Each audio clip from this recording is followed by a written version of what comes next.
중학교 1학년 겨울이었습니다. 저는 학원을 마치고 친구 집에 들러 게임기를 빌렸어요. 빨리 집에 가서 그 게임을 하고 싶은 마음에 골목 지름길을 택했죠. 그날따라 왜 그 길을 골랐는지 모르겠어요. 운명이라는 게 있다면 그건 분명 저를 시험하려 했던 것 같습니다. 골목 끝 허름한 모텔 앞에서 낯익은 뒷모습이 보였어요. 아버지였습니다. 그런데 옆에 서 있던 건 어머니가 아니었죠. 처음 보는 아줌마였어요. 두 사람이 자연스럽게 입을 맞추는 걸 봤습니다. 마치 오래된 연인처럼요. 저는 그 자리에서 숨이 멎는 것 같았어요. 손에 들고 있던 게임기가 땅에 떨어지는 소리도 들리지 않았죠. 며칠 밤을 뜬 눈으로 지새웠습니다. 어머니께 말씀드려야 하나, 모른 척해야 하나. 14살짜리 머리로는 답이 나오지 않았어요. 하지만 고민 끝에 결국 어머니께 말씀드리기로 했죠. 그래서 고민을 끝낸 그날 학원을 빠지고 일찍 집에 갔습니다. 어머니한테 다 말하려고요. 그리고 키로 현관문을 여는 순간 심장이 철컹 내려앉았어요. 낯선 구두가 놓여 있었거든요. 광이 나는 검은 남자 구두였습니다. 안방 쪽에서 이상한 소리가 들려왔어요. 아버지는 구두가 없었어요. 언제나 운동화를 신고 다니셨죠. 그러니 그건 아버지 신발이 아니었습니다. 저는 열린 문틈 사이로 본 광경을 평생 잊을 수가 없습니다. 지금도 못 잊어요. 어머니와 모르는 남자가 침대 위에 엉켜 있었어요. 비명조차 지르지 못했습니다. 소리 없이 집을 빠져나와 골목에 쭈그려 앉았죠. 얼마나 울었는지 모르겠어요. 눈물이 마를 때까지 그 자리에 있었습니다. 그날 저는 부모님 둘 다 잃었어요. 얼마 뒤 부모님이 크게 다투셨어요. 아마도 서로의 외도를 알았나 봅니다. 네가 무슨 자격으로 나한테 따져? 너도 남자 만나잖아. 네가 먼저 바람 피웠으니 내가 다른 남자를 만나지. 그렇다고 집으로 딴 남자를 들여? 또라이 같은 게. 너 같은 인간이 그런 말할 자격이 되냐? 가난했어도 부모님 사이는 좋다고 믿었었어요. 하지만 아니었네요. 그날 두 사람 다 자기 잘못은 없다고 소리를 질렀죠. 마침내 이혼 이야기가 나왔습니다. 그런데 진짜 지옥은 그 다음이었어요. 상진이는 네가 데려가. 왜 내가 데려가? 네 아들이잖아. 내 아들? 꼭 네 아들은 아니라는 것처럼 말한다? 야, 엄마가 데려가는 게 당연한 거 아니야? 넌 모성애도 없냐? 그러는 넌 부성애도 없냐? 아, 몰라. 당신이 데리고 가. 저를 서로 떠넘기는 그 대화를 저는 방문 너머로 다 들었습니다. 부모가 저를 짐짝 취급하더군요. 그 과정이 몇 달이나 이어졌어요. 길고 지루하고 저는 그 시간 동안 천천히 무너져 내렸죠. 이젠 저도 그 두 사람 누구와 함께 가는 것도 싫었습니다. 결국 중학교 2학년이 되던 해 저는 부모님이 구해준 자취방에서 혼자 살게 됐습니다. 15살에 저는 버림을 받았어요. 아무도 저를 원하지 않았죠. 버림받은 뒤로 저는 이를 악물었습니다. 부모님 없이도 살 수 있다는 걸 증명해 보이고 싶었어요. 아니, 증명해야만 했죠. 학교에서 걸어서 30분 거리에 조립식 판넬 창고에서 중고 옷을 파는 곳이 있었습니다. 학교가 끝나면 그곳까지 걸어가 아르바이트를 했어요. 밤 10시에 자취방에 오면 새벽 2시까지 공부를 했죠. 잠은 4-5시간이면 충분했습니다. 그나마 젊어서 가능했었나 봐요. 저를 버린 사람들처럼은 절대 살지 않겠다. 그 도끼 하나로 버텼어요. 배고프면 라면으로 때웠고 외로우면 책을 읽었죠. 친구들이 놀자고 해도 거절했습니다. 저한텐 그럴 시간도 돈도 없었으니까요. 그렇게 이를 악물고 공부해서 대학에 진학했죠. 대학 시절 학비를 벌려고 카페에서 아르바이트를 했습니다. 거기서 커피 내리는 법을 배웠어요. 샌드위치랑 디저트 만드는 것도 배웠죠. 손으로 뭔가를 만들어내는 일이 저와 잘 맞았습니다. 무엇보다 제가 만든 걸 먹고 맛있다고 말해주는 손님들이 좋았어요. 누군가에게 필요한 사람이 된 것 같았거든요. 그때 깨달았습니다. 아, 이 일을 평생 하고 싶다고요. 졸업 후 몇 년간 악착같이 돈을 모았습니다. 하루에 16시간씩 일했던 것 같아요. 그리고 30이 되는 해 드디어 제 이름으로 된 작은 베이커리 카페를 열었습니다. 20평 남짓한 가게였지만 제 전부를 쏟았죠. 새벽 4시에 일어나 빵을 굽고 밤 10시까지 가게를 지켰습니다. 처음 몇 달은 손님이 없어서 빵을 버리는 날도 많았어요. 포기하고 싶을 때도 있었죠. 하지만 버텼습니다. 그 성실함이 서서히 입소문을 탔지요. 단골 손님이 하나둘 늘어나며 가게가 안정을 찾아갔어요. 그리고 마침내 32살 되던 해 친구 소개로 한 여자를 만났습니다. 오빠, 내 친구 중에 괜찮은 애 있어. 진짜 착하고 예뻐. 한번 만나볼래? 갑자기? 나 여자 만날 시간도 없는데. 그러지 말고 한번 만나봐. 오빠 이러다 진짜 혼자 늙어 죽는다. 계속 이렇게 살면 10년쯤 뒤에 고독사 할걸? 그렇게 만난 사람이 연주였어요. 밝고 상냥한 사람이었습니다. 웃을 때 눈이 초승달처럼 휘는 게 예뻤죠. 2년을 만나고 결혼을 했습니다. 얼마 뒤 딸 다빈이가 태어났죠. 저는 그 아이를 처음 안았을 때 펑펑 울었습니다. 이제 저도 가족이 생긴 거였어요. 진짜 가족이요. 카페 운영은 물론이고 집안일도 제가 도맡았습니다. 요리도 제가 했어요. 아내가 편하게 쉴 수 있도록 모든 걸 해주고 싶었죠. 제가 받지 못한 사랑을 이 가정에는 가득 채우고 싶었거든요. 드디어 꿈꿨던 따뜻한 가정을 이뤘다고 생각했습니다. 그때는 정말 행복했어요. 결혼하고 나서 아내의 어린 시절 이야기를 알게 되었습니다. 나 어릴 때부터 나 동생이랑 차별 엄청 받았어. 원태는 대학 등록금은 물론이고 삼수하는 동안 과외비까지 부모님이 다 내줬거든. 근데 나한텐 대학 가지 말래. 여자가 무슨 대학이냐고. 에이, 설마 그 정도까지야. 요즘 세상에. 안 믿기지? 진짜야. 그래서 낮에 일하고 밤에 공부해서 전문대 겨우 졸업했어. 내가 아르바이트해서 번 돈으로. 솔직히 처음엔 과장이라고 생각했어요. 요즘 세상에 그 정도로 차별하는 부모가 어딨나 싶었죠. 그런데 결혼 후 첫 명절인 추석에 처가를 방문하고 생각이 바뀌었습니다. 진짜더라고요. 처가에 우리 부부가 먼저 도착했을 때였어요. 처남은 일이 생겨서 다음 날 온다고 갑자기 일정을 바꾼 날이었어요. 저희 부부가 도착하니 장모님이 차려준 밥상은 냉장고에 있던 반찬 몇 가지가 전부였죠. 김치찌개 하나에 밑반찬 서너 개. 추석이지만 뭐 그럴 수 있다고 생각했습니다. 그런데 갑자기 처남 부부가 온 거예요.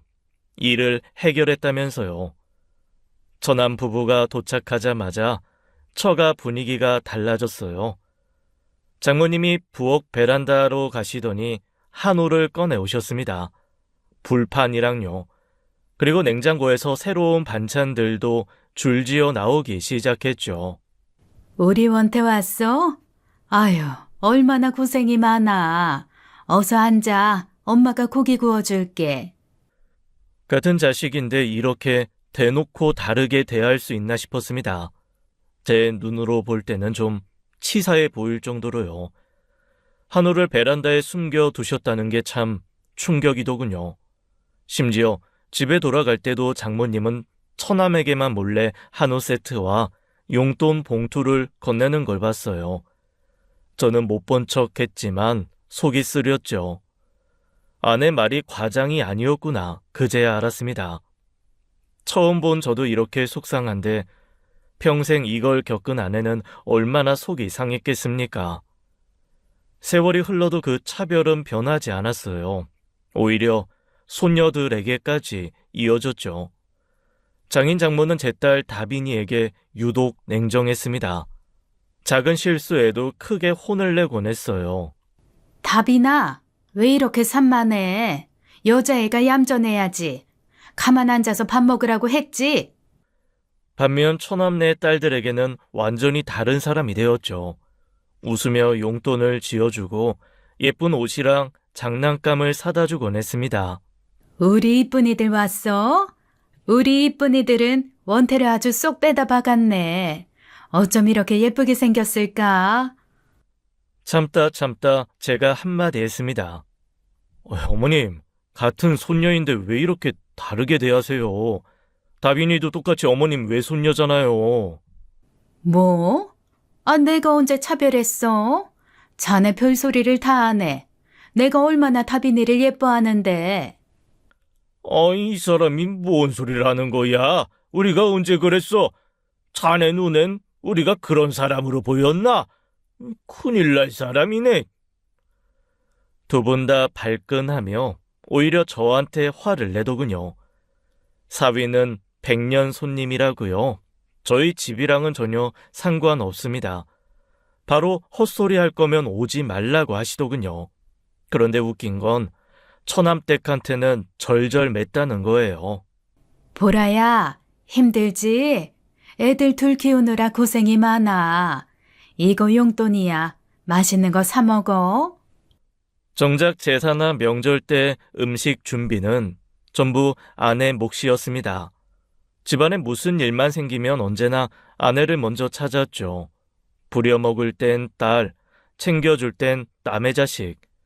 저는 그때부터 장인 장모에게 정이 완전히 떨어졌어요. 잘해드리고 싶은 마음이 싹 사라졌죠. 그 뒤로는 최소한의 도리만 하며 처가와 거리를 뒀습니다. 어느 날 장모님이 집 앞 계단에서 헛디뎌 발목에 금이 갔습니다.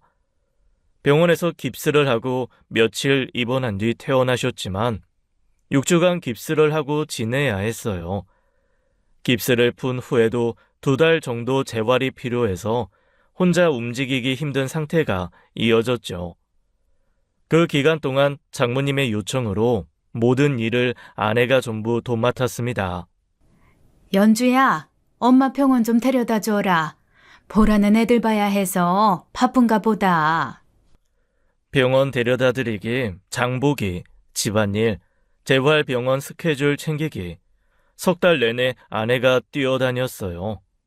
저도 매번 가게를 아르바이트생에게 맡기고 아내와 함께 장모님을 모셨습니다. 재활병원 갈 때마다 제 차로 모셔다 드렸죠. 처남댁은 그 긴 기간 동안 딱 3번 얼굴을 비쳤어요. 그것도 제 가게 일이 급해서 제가 못 갈 때 어쩔 수 없이 장모님을 병원에서 집으로 데려다 준 게 전부였죠.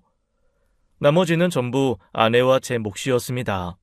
그런데 장모님 재활이 끝날 무렵 이모님 딸 결혼식이 있었어요. 저희 부부도 참석했습니다. 그 자리에서 장모님이 친척들에게 떠벌리고 다니는 소리가 정말 걸작이었습니다. 우리 보라가 얼마나 효부인지 몰라. 내가 다친 동안 3달 내내 병원이며 집안일 앞장서서 해주더라고. 자기도 바쁜데 말이야. 요즘 세상에 이런 며느리가 어딨어? 저는 그 말을 듣고 너무 황당하더군요. 아내가 제 옷소매를 꽉 잡는 게 느껴졌어요. 손이 떨리고 있었죠. 저도 속이 부글부글 끓었지만 결혼식장에서 소란을 피울 수는 없었습니다. 집에 돌아오는 차 안에서 아내가 말했어요. 주연 언니한테 들었는데 엄마가 올케한테 고맙다고 명품 가방도 사줬대. 500만 원짜리. 뭐? 아유, 500만 원? 석 달 동안 나랑 당신이 엄마 위해서 한 건 아무도 모르더라. 겨우 3번 엄마 모시고 다닌 올케만 효부된 거고. 그럼 우린 뭐야? 집에 도착하자마자 아내가 펑펑 울었습니다. 나 이제 친정이 신경 안 쓸 거야. 진짜 안 해. 아무리 그래도 그렇지 어떻게 이럴 수가 있어? 진짜 사람 안 바뀐다. 그래, 그렇게 해. 당신도 더 이상 상처받지 마. 당신 충분히 잘했어. 저는 아내를 안아주며 등을 토닥였죠. 그날 밤 아내는 울다 지쳐 잠들었습니다. 그 뒤로 아내가 이상해졌어요.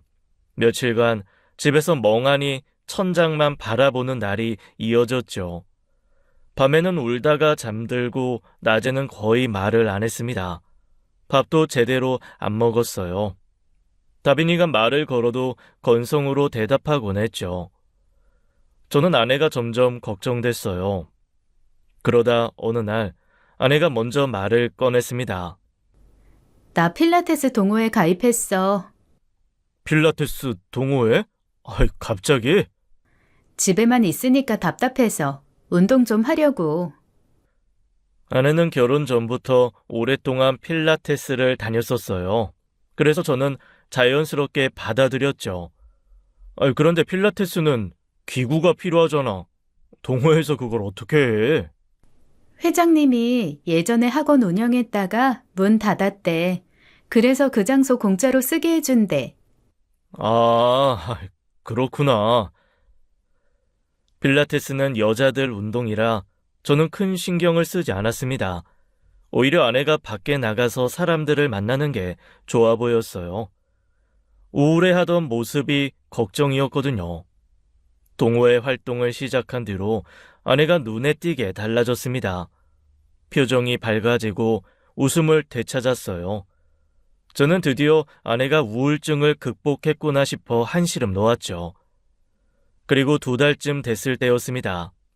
어느 주말 아내가 외출을 한다며 샤워를 하러 욕실에 들어갔어요. 저는 거실 소파에 앉아 TV를 보고 있었죠. 그때 테이블 위에 놓인 아내 핸드폰에서 카카오톡 알림이 연달아 울렸습니다. 띵띵띵 무심코 화면을 봤어요.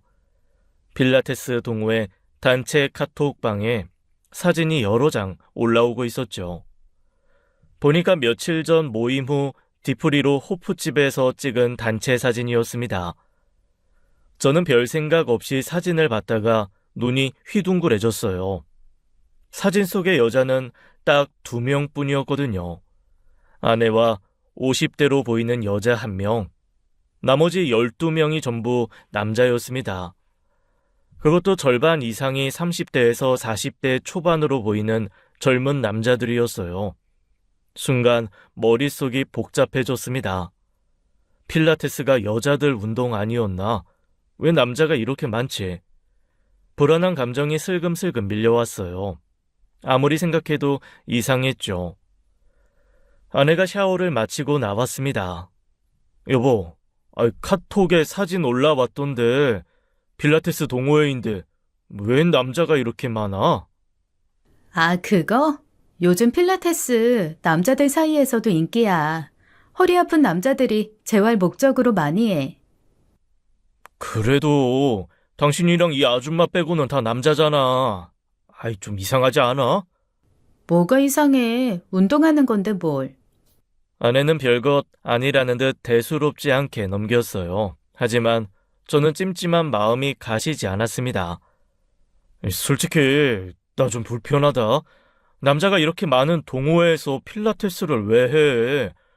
솔직히 옷차림도 얇은 거 하나 입고 하는데 그냥 다른 동호회를 알아보든가 해. 아니다. 그냥 필라테스 학원을 다시 다니는 게 낫지 않아? 당신 뭐야? 왜? 질투해? 질투가 아니라 상식적으로 말하는 거야. 필라테스 동호회에 남자가 10명이 넘는 게 정상이야? 당신이 요즘 세상 몰라서 그래. 남자들도 운동 많이 해. 당신도 좀 해. 그리고 거기 회장님이 기구 다 무료로 쓰게 해주는데 내가 왜 돈 내고 학원을 다녀? 아내는 귀찮다는 듯 손을 저었어요. 저는 마음이 점점 불편해졌습니다. 그래도 그냥 그만둬. 여기 남자들이 뭐 다 운동 목적으로 오겠어? 아, 진짜 왜 이래. 나 좀 내버려둬. 내가 알아서 할게. 별걸 다 참견하고 그래. 아내가 짜증을 내며 방으로 들어가 버렸습니다. 뭔가 잘못되고 있다는 느낌이 들었지만 그게 뭔지 정확히는 알 수 없었죠. 단순 운동 동호회인데 그냥 제가 너무 예민한 건가 싶기도 했습니다. 아내가 우울증도 떨쳐내고 밝아졌는데 제가 괜히 의심하는 건 아닌가 싶었어요. 하지만 가슴 한구석의 찜찜한 감정은 쉽게 사라지지 않았습니다. 그 뒤로 아내의 외출이 부쩍 잦아졌습니다.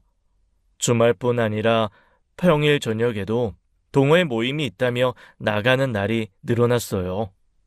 오늘 동호회 번개 있어. 저녁은 알아서 먹어.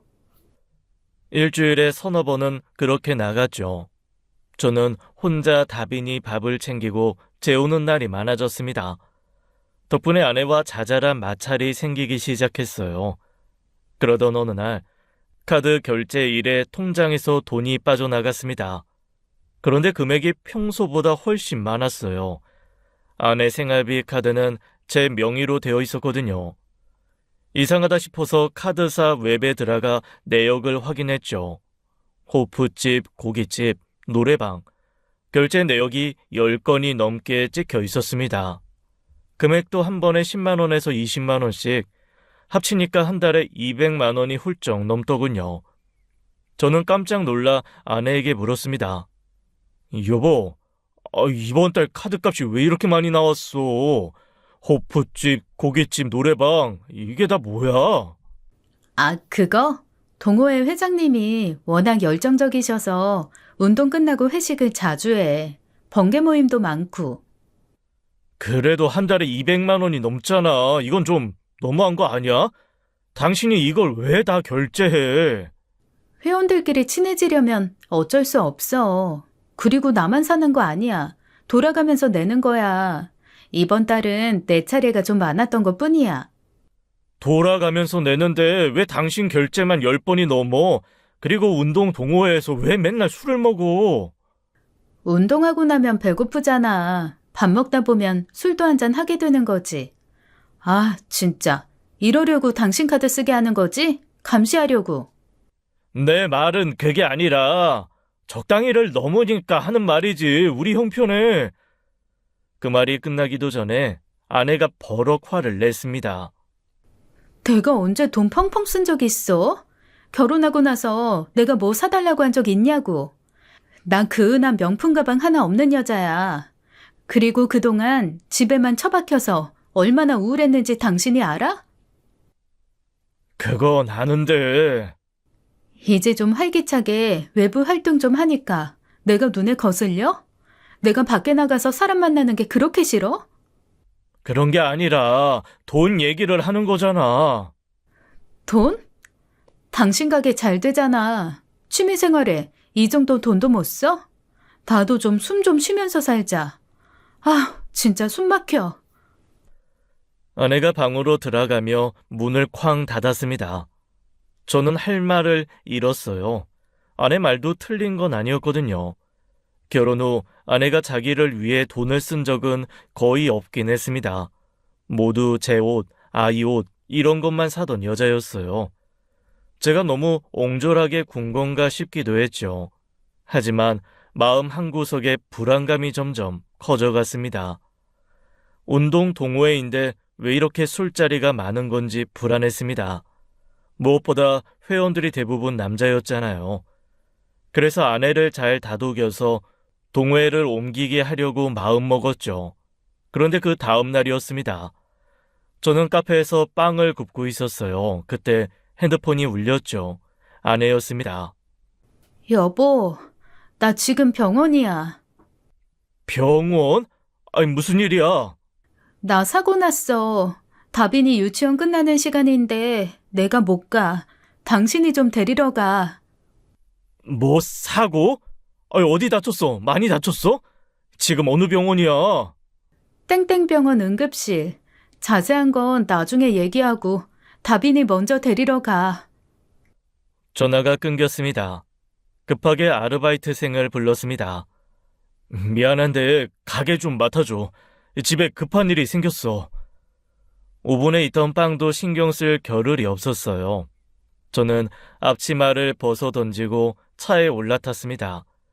유치원에 도착하니 다빈이가 교실에서 기다리고 있었어요. 아빠, 엄마는? 엄마가 좀 아파서 아빠가 왔어, 다빈아. 오늘은 채린이 이모 집에서 자는 거다.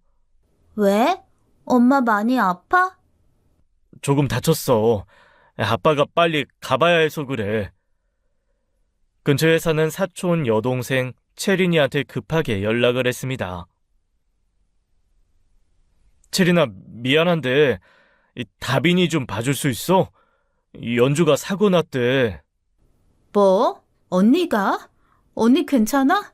알았어. 다빈이는 내가 데리고 있을게. 걱정 마. 다빈이를 채린이한테 맡기고 병원으로 달려갔습니다. 응급실에 도착하니 아내가 침대에 누워 있었어요. 다리에 붕대를 감고 링거를 맞고 있었죠. 현주야, 괜찮아? 대체 무슨 일이야? 횡단보도 건너다가 오토바이한테 치였어. 뭐? 오토바이? 보호자분이시죠? 다행히 생명에는 지장 없습니다. 다만 종아리뼈에 금이 갔고 갈비뼈에도 금이 가서 2주 이상 입원이 필요합니다. 2주요? 네, 특히 무리하시면 안 돼요. 저는 아내의 손을 잡았습니다. 어쩌다 이렇게 된 거야? 많이 아파? 괜찮아. 동호회 모임 끝나고 집에 가려고 횡단보도 건너는데 갑자기 오토바이가. 됐어. 말하지 마. 일단 쉬어. 병실을 나와 채린이한테 전화했습니다. 채린아, 연주가 2주 정도 입원해야 할 것 같아. 나도 가게 일 때문에 진짜 미안한데 며칠만 다빈이 좀 부탁해도 될까? 뭐가 미안해. 당연하지, 오빠. 걱정 마. 다빈이는 내가 잘 볼게. 전화를 끊고 복도 의자에 앉았습니다. 한숨이 절로 나왔어요. 동호회 모임 끝나고 사고가 났다. 그 말이 자꾸 머릿속에 맴돌았죠. 아내가 입원한 지 며칠이 지났습니다. 저는 낮에는 가게를 보고 저녁에는 병원으로 와서 아내를 간호했어요. 그날도 병실 소파에 앉아 아내 곁을 지키고 있었죠. 아내는 진통제가 포함된 수액을 맞고 깊이 잠들어 있었습니다. 그때 침대 옆 탁자에 놓인 아내 핸드폰이 울렸습니다. 띵띵 문자 알림이었어요. 저는 무심코 핸드폰을 집어들었습니다. 누가 이 시간에 연락을 하나 싶었죠. 그런데 잠금 화면에서 핸드폰이 열리지 않았습니다. 평소 아내가 쓰던 패턴이 아니었습니다. 3번을 시도했지만 풀리지 않았어요. 왜 패턴을 바꿨지? 순간 의문이 생겼어요. 불과 며칠 전까지만 해도 제가 아는 패턴이었는데 말입니다. 저는 잠시 망설이다가 잠든 아내의 손을 살짝 들었습니다. 그리고 아내 손가락을 핸드폰 지문 인식에 갖다 댔죠. 지문 인식으로 잠금이 풀렸습니다. 화면을 보는 순간 심장이 철렁 내려앉았어요. 저장되지 않은 번호에서 문자 메시지가 연달아 와 있었습니다. 누나, 보고 싶어요. 저 젊어서 단단해요. 홍콩 보내드릴 수 있어요. 2번 연속 가능. 저는 그 문자를 보고 눈을 의심했습니다. 손이 떨리기 시작했어요. 눈앞이 캄캄해지는 것 같았죠. 메시지를 위로 올려봤습니다. 전에도 비슷한 연락이 수십 개 와 있었어요. 누나, 오늘 예뻤어요. 누나 생각나서 잠이 안 와요. 누나랑 있으면 행복해요. 온통 이런 내용들이었습니다. 아내는 답장을 거의 안 했더군요. 하지만 가끔 짧게 답한 흔적이 있었습니다. 바빠. 안 돼. 계속 이러면 혼난다. 저는 애써 침착하려고 애썼습니다. 답 문자를 보니 아내는 받아주지 않는 듯한 말투였거든요. 어떤 정신 나간 놈이 아내에게 추근덕거리나 싶었습니다. 하지만 그 말투의 수위가 저를 분노케 했어요. 저는 일단 그 번호를 제 핸드폰에 저장했습니다. 그 순간 또 문자가 왔습니다. 누나, 이번 주 토요일에 만나요. 제가 맛있는 거 사줄게요. 저는 핸드폰을 든 채 한참을 멍하니 있었습니다. 잠든 아내의 얼굴을 봤어요. 잠시 고민하다가 결심했습니다. 저는 아내인 척하고 답장을 보냈어요. 그래, 토요일에 보자. 어디서 볼까? 답장이 바로 왔습니다. 진짜요? 누나 드디어 만나주는 거예요? 땡땡역 3번 출구 앞에서 2시에 만나요. 기대돼요. 느낌표가 3개나 붙어 있었습니다. 저는 그 메시지를 캡처해서 제 핸드폰으로 보냈어요. 토요일까지 나한테 문자 절대 하지 마. 남편이 볼 수 있어. 그렇게 문자를 다시 보내고는 아내 핸드폰을 원래 자리에 내려놓았습니다. 토요일 땡땡역 3번 출구 오후 2시. 저는 그날 그 장소에 직접 나가기로 마음먹었습니다. 어떤 놈의 새끼가 나올지 직접 확인하기로 했어요. 토요일이 됐습니다. 저는 약속 시간보다 1시간 일찍 약속 장소에 도착했어요. 3번 출구 근처 카페에 자리를 잡고 창가에 앉았죠. 밖이 훤히 보이는 자리였습니다.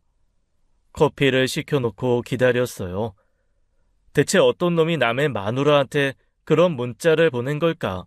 흥분이 돼서 그놈을 기다렸습니다. 오후 2시가 가까워지자 3번 출구 앞에 젊은 남자가 나타났습니다. 20대 중반쯤으로 보였어요. 키는 크지 않았고 머리에 왁스를 잔뜩 바른 게 눈에 띄었죠.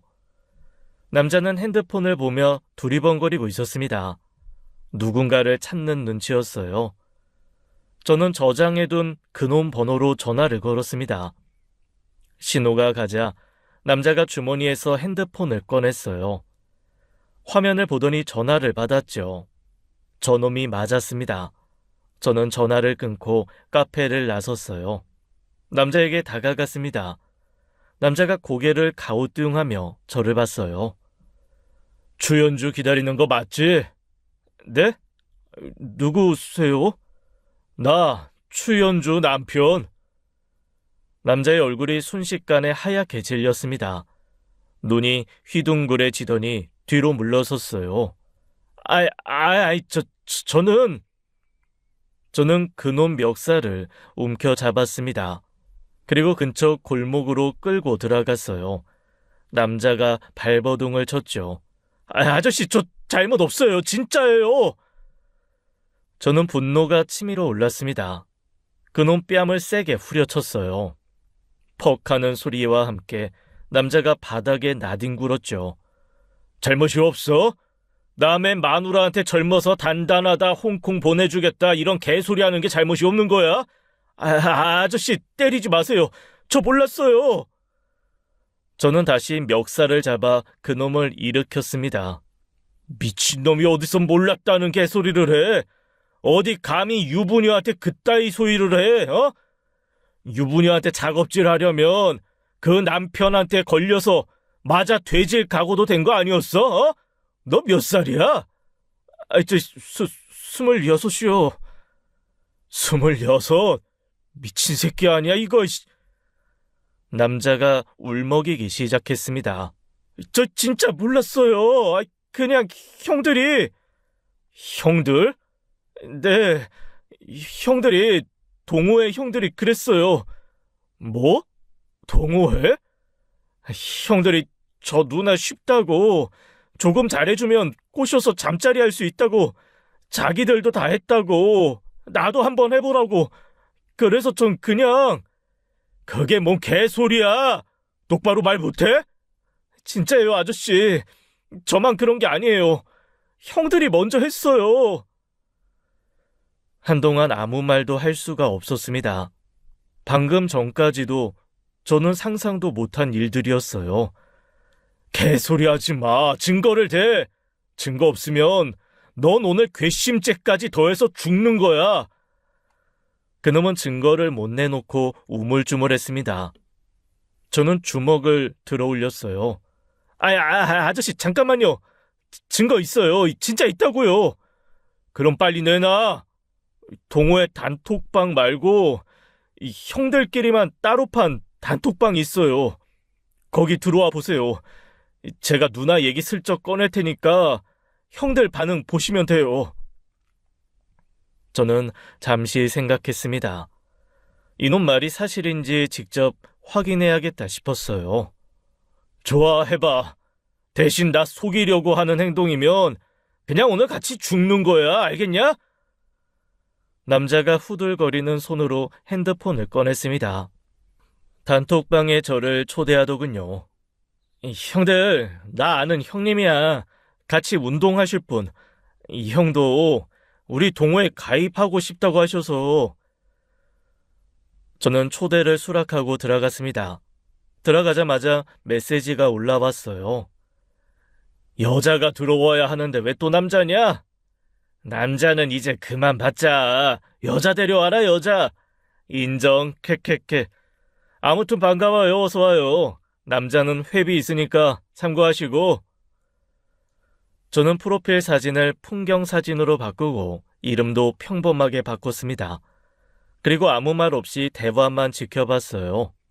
제가 눈짓을 하자 그놈이 떠보는 메시지를 올렸습니다. 형들, 나 오늘 연주 누나 못 만남. 약속했는데 안 나옴. 바로 답장이 쏟아졌어요. 병신 또 까임? 못 먹는 감 찔러보기냐? 두식아, 넌 왜 맨날 태짜야? 캐캐. 그냥 포기해라. 누나가 널 남자로 안 보나 보다. 넌 영원히 못 먹을 듯. 캐캐. 저는 화면을 뚫어지게 쳐다봤습니다. 연주 누나, 제 아내 이름이었어요. 대화가 계속 이어졌습니다. 이번 주 순번 누구냐? 나 지난주에 했으니까 이번 주는 재훈이 형 차례 아님? 토요일에 만나기로 함. 축하. 형 또 득점이네. 순번, 득점. 읽으면 읽을수록 속이 뒤집어졌습니다. 연주는 좀만 이빨 털면서 잘해주면 다 넘어옴. 꼴에 여왕벌 모시듯이 해야 함. 이 남자들은 아내를 여왕벌처럼 떠받들어주는 척했던 겁니다. 하지만 진심이 아니었어요. 전부 잠자리가 목적이었죠. 아내는 그것도 모르고 자기가 진짜 인기 많은 줄 알았던 거예요. 그 관심에 취해서 이 남자들과 잠자리를 했던 겁니다. 온몸에서 힘이 빠져나가는 것 같았습니다. 하지만 이성을 붙잡았어요. 지금 무너지면 안 된다. 저는 대화 내용을 전부 스크린샷으로 찍어 저장했습니다. 하나도 빠짐없이요. 아저씨, 제가 한 말 사실이죠? 이제 저 좀 보내주세요. 저는 그놈 멱살을 다시 움켜잡았습니다. 잘 들어. 오늘 일은 아무한테도 말하지 마. 내 마누라한테도, 이 단톡방 개새끼들한테도. 알겠어? 네, 알겠어요. 입 열면 넌 진짜 곱게 못 죽어. 알았냐? 네, 절대 말 안 해요. 약속할게요. 저는 그놈을 밀쳐냈습니다. 남자가 비틀거리며 골목을 빠져나갔어요. 저는 그 자리에 한참을 서 있었습니다. 핸드폰을 꺼내 스크린샷을 다시 봤어요. 이게 현실인가 싶었죠.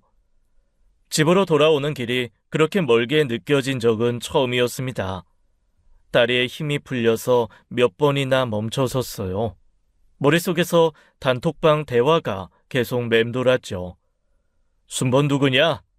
연주랑 입반 털면서 잘해주면 다 넘어옴. 꼴에 여왕벌 모시듯이.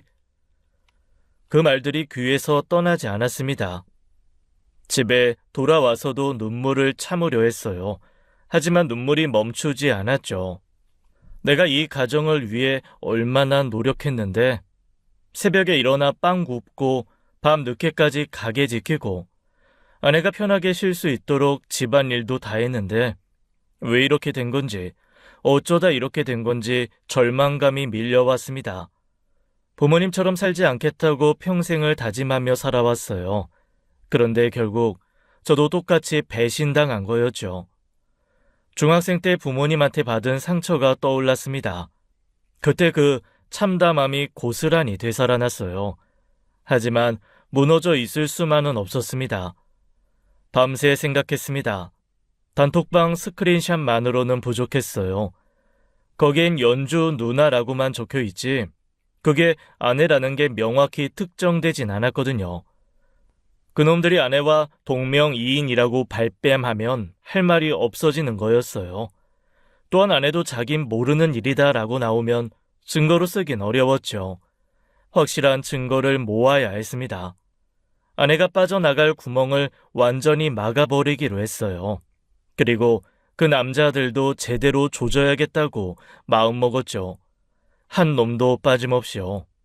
다음날 저는 흥신소 사무실을 찾아갔습니다. 50대 중반쯤 되어 보이는 남자가 저를 맞았어요. 어떤 건으로 오셨습니까? 아내 외도건입니다. 상대 남자들 신원 파악이 필요해요. 남자들이요? 한 명이 아니고? 네, 여러 명입니다. 저는 단톡방 스크린샷을 보여줬습니다. 흥신소 직원이 화면을 훑어보더니 고개를 끄덕였어요. 아내분이 또 이놈들을 만날 수 있을 테니 미행도 해보면서 신원조사 들어가겠습니다. 비용은 선불이고 기간은 한 달 정도 잡으셔야 합니다. 확실하게 잡아야 합니다. 알겠습니다. 연락드리겠습니다. 일주일 뒤 아내가 퇴원했습니다. 아내는 아무것도 모른 채 저한테 웃으며 말했죠. 여보, 고생했어. 병원 다니면서 가게도 보고 힘들었지. 괜찮아. 몸은 좀 어때? 많이 나았어. 이제 좀 쉬면 될 것 같아. 필라테스 하면서 몸 다시 만들어야지. 속이 뒤집어졌습니다. 하지만 내색하지 않았어요. 평소처럼 밥을 차려주고 평소처럼 대화를 나눴죠. 저는 이미 이혼을 결심한 상태였지만 아내에게는 철저히 비밀로 했습니다.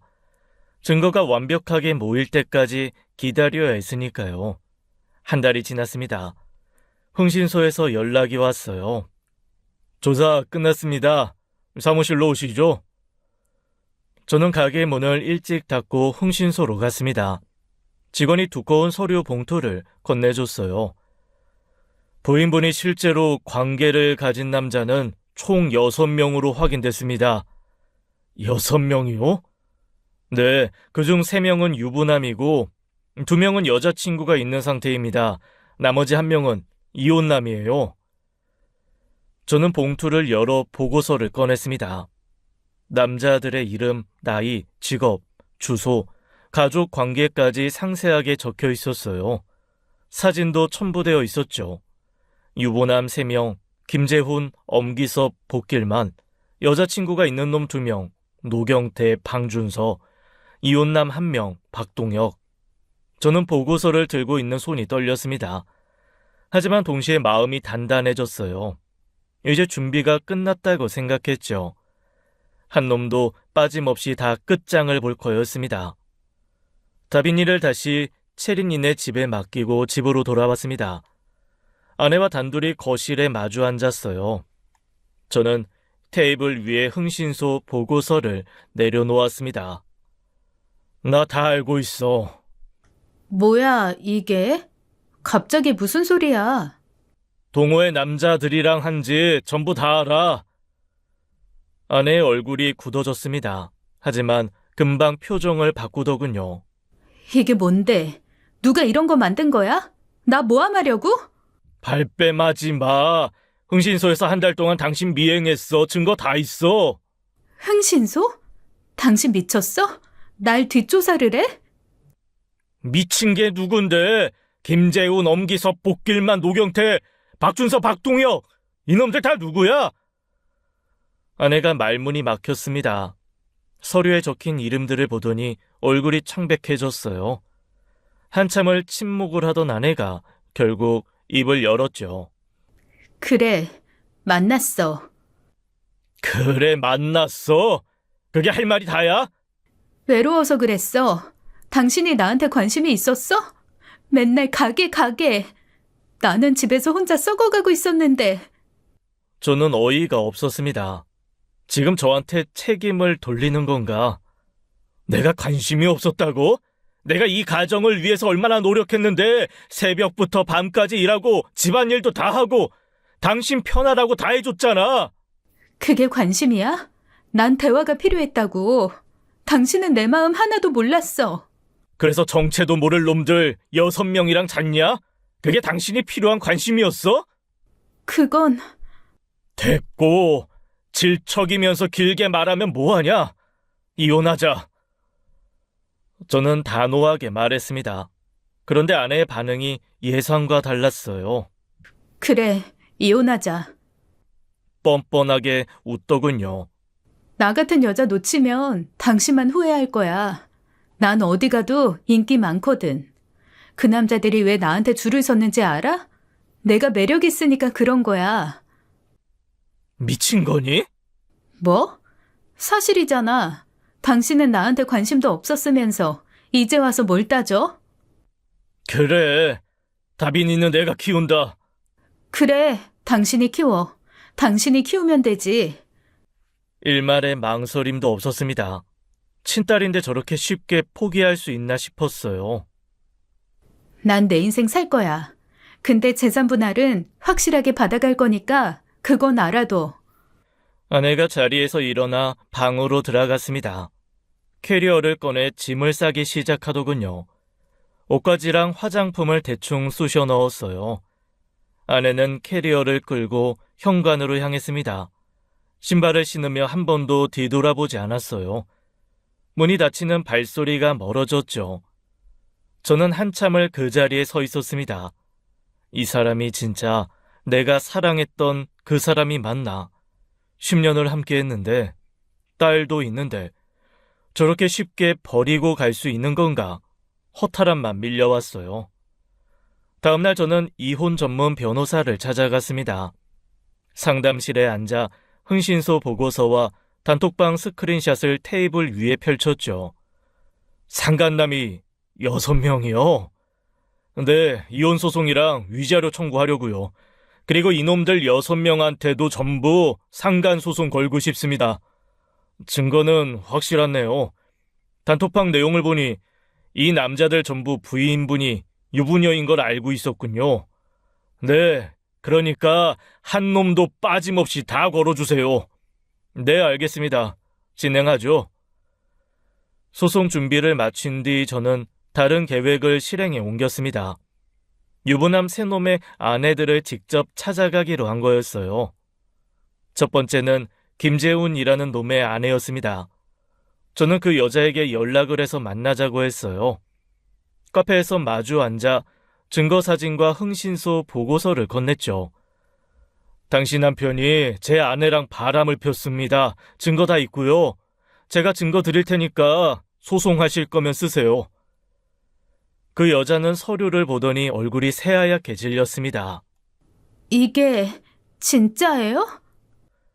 네, 단톡방 내용도 있으니까 확인해 보세요. 엄기섭, 복길만 아내들한테도 똑같이 했습니다. 한 명 한 명 만나서 직접 증거를 넘겨줬어요. 3명 다 경악하더군요. 결국 상감남들 아내 3명 모두 이혼 소송과 위자료 소송을 걸겠다고 했습니다. 이후 저는 여자친구가 있던 2놈한테도 같은 방식으로 했어요. 노경태 여자친구한테 연락을 했죠. 당신 남자친구가 유부녀랑 바람 폈어요. 증거 보내드릴까요? 네? 그게 무슨 소리예요? 증거를 보내주자 그 여자는 바로 이별 통보를 했습니다. 그리고 SNS에 남자친구 실명을 올리며 정신병자라고 폭로까지 했어요. 방준서 여자친구도 마찬가지였습니다. 증거를 보자마자 헤어졌죠. 마지막은 이혼남 박동혁이었어요. 심지어 이놈은 재혼을 앞두고 있었습니다. 결혼식이 2달 남은 상태였죠. 며칠 뒤 파혼을 선언했다는 소식이 들려왔습니다. 결혼식 2달 전에 모든 게 엎어진 거였죠. 저는 여섯놈 전부의 인생에 불을 질렀습니다. 후련하진 않았어요. 하지만 이 정도는 해야 속이 풀릴 것 같았죠. 이혼 소송이 진행되던 어느 날이었습니다. 저는 카페에 재료를 사러 시내 마트에 갔어요. 주차장에 차를 세우고 내리는데 저 멀리 낯익은 뒷모습이 보였죠. 아내였습니다. 저는 반사적으로 차 뒤에 몸을 숨겼어요. 아내가 어떤 남자 앞에 서 있었거든요. 아내가 남자 손을 잡으며 뭐라고 말하고 있었죠. 남자는 몸을 빼며 고개를 절레절레 흔들고 있었어요.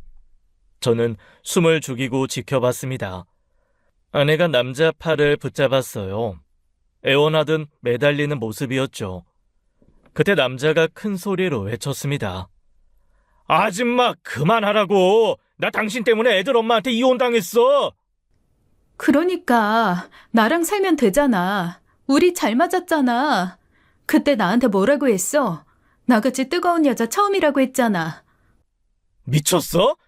야, 그거 그냥 한 말이지. 그걸 진심으로 받아들이냐? 그게 무슨 소리야?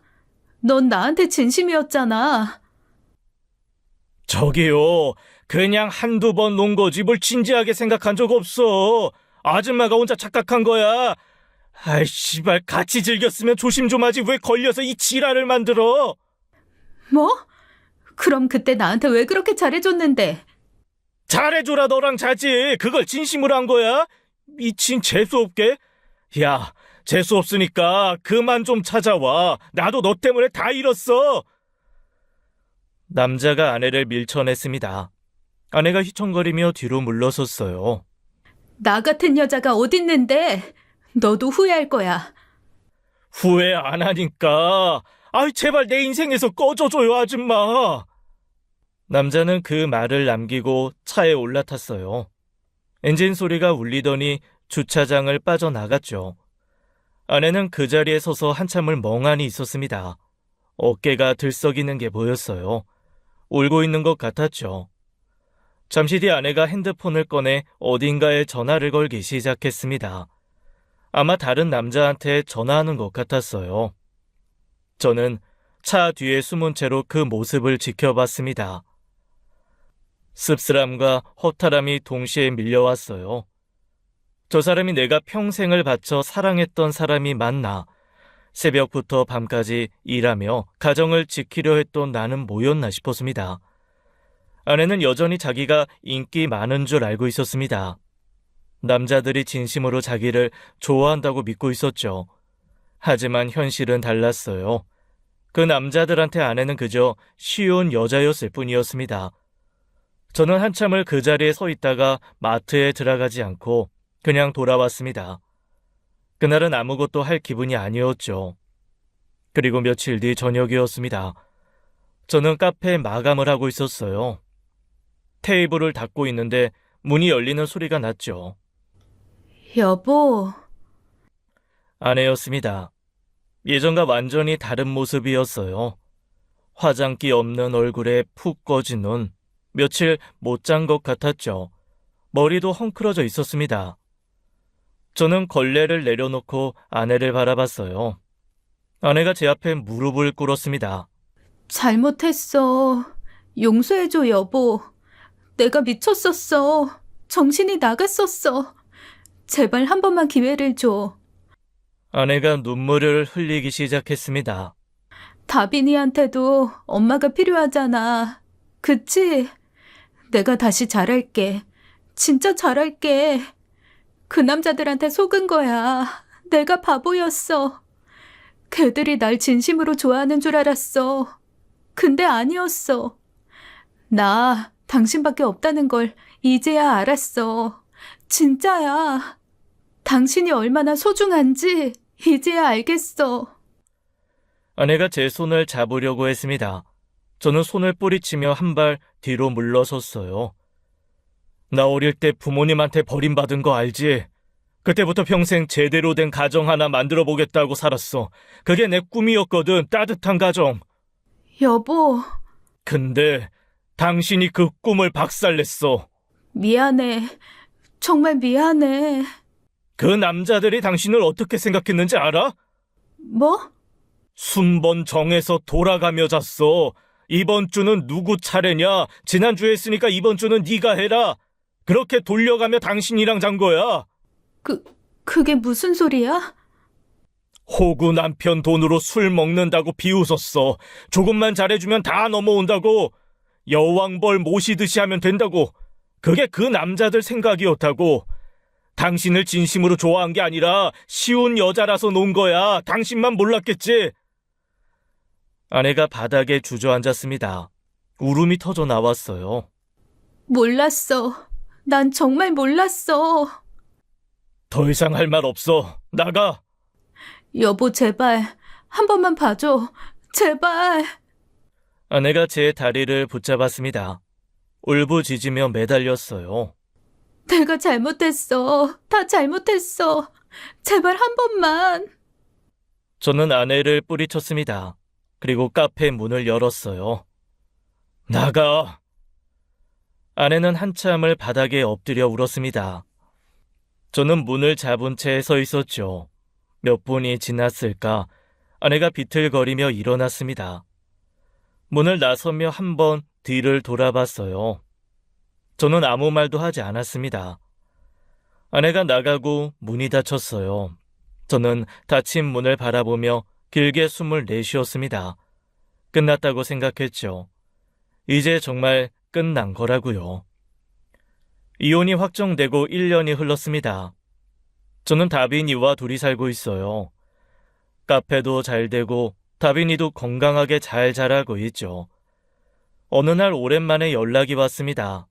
제 친구 나래였어요. 예전에 연주를 소개해줬던 그 친구였죠. 오빠, 나 나래야. 오랜만이야. 진짜 오랜만이다. 연락 못해서 미안해. 그런 여자 소개해줘서. 미안해서 진짜 할 말이 없었네. 괜찮아. 너도 모르고 소개해준 거잖아. 네 잘못 아니야. 그래도 미안해. 오빠가 얼마나 힘들었을까 생각하면. 됐어. 지난 일이야. 잠시 침묵이 흘렀습니다. 오빠, 연주 근황 들었어? 아니, 관심 없어. 아직도 정신 못 차렸더라. 동호회 엄청 많이 가입해서 다닌대. 등산 동호회, 테니스 동호회, 독서 동호회, 닥치는 대로 가입한대. 근데 이제 나이가 드니까 예전처럼 관심을 못 받나 봐. 젊은 여자들 들어오면 바로 밀려나고, 그럼 또 다른 동호회 가입하고. 그래도 남자들이 거들떠보지도 않는다더라.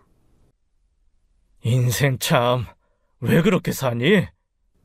그런데도 여전히 자기가 인기 많은 줄 안대. 남자들이 자기한테 관심 없는 게 질투 때문이라나?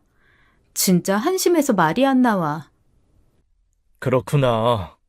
오빤 담담하네. 이제 남 얘기야. 궁금하지도 않고. 전화를 끊고 저녁을 준비했습니다. 다빈이가 학교에서 돌아왔어요. 다빈이와 마주 앉아 저녁을 먹었습니다. 맛있게 먹는 다빈이를 보며 생각했어요. 채워지지 않는 결핍을 다른 사람에게서 찾으면 결국 모든 것을 잃는다는 것을요. 연주가 딱 그랬죠. 부모님한테 받지 못한 사랑을 엉뚱한 곳에서 찾으려다 가정도 잃고 딸도 잃었습니다. 저는 그 교훈을 가슴에 새겼어요. 이 아이에게는 절대 그런 상처를 주지 않겠다고 다짐했죠. 아빠, 카레 맛있다. 그래? 더 먹어. 다빈이가 웃었습니다. 저도 따라 웃었어요. 이제 저희 둘만의 가정이지만 충분히 따뜻했습니다. 지금까지 사연 읽어주는 남녀였습니다. 끝까지 함께 해주신 여러분 감사드리며 저희는 다음 사연으로 돌아올게요. 감사합니다.